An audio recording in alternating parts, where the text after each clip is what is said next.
39. Hindsight. One of the most common forms of pretended wisdom is hindsight, wisdom after the event. It is always easy when a thing is done to recite reasons why a man should have done thus and so, but to give the wise counsel before the event is a rare gift. Some years ago, I heard a historian, an old reprobate, ridicule several great men of past history, calling attention with scorn to their mistakes.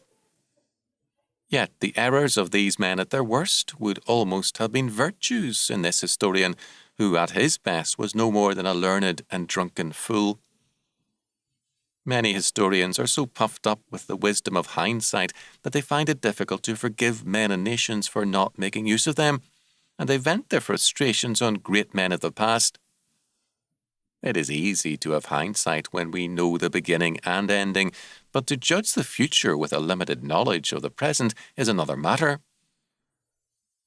I once told a man who, with hindsight, was condemning himself for what he called a wrong decision, that his decision, in view of all that was possible for him to know at that time, was a very sound one.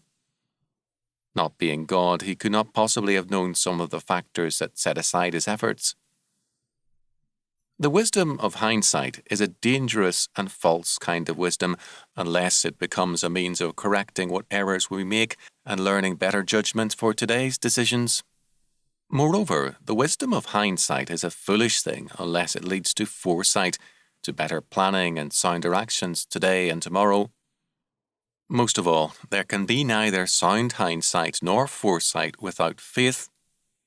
In perhaps the greatest single sentence of Scripture, St. Paul declared, "And we know that all things work together for good to them that love God, to them who are the called according to his purpose." Romans 8:28. Our sovereign God rules and overrules in all things to bring good out of our sins and out of our mistakes when we are his people. We can thus, with hindsight, see that God has used our failures to bring forth good, and with foresight we can act in the assurance that we are never alone, that God is with us and his purpose shall prevail.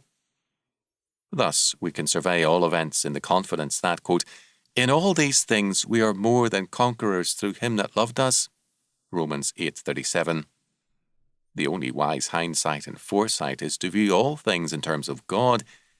All things come from him, and they shall accomplish his purpose in the face of all things. To see anything apart from God, however perplexing it may be, is not wisdom but blindness, whereas to see his hand in all things is true hindsight and foresight.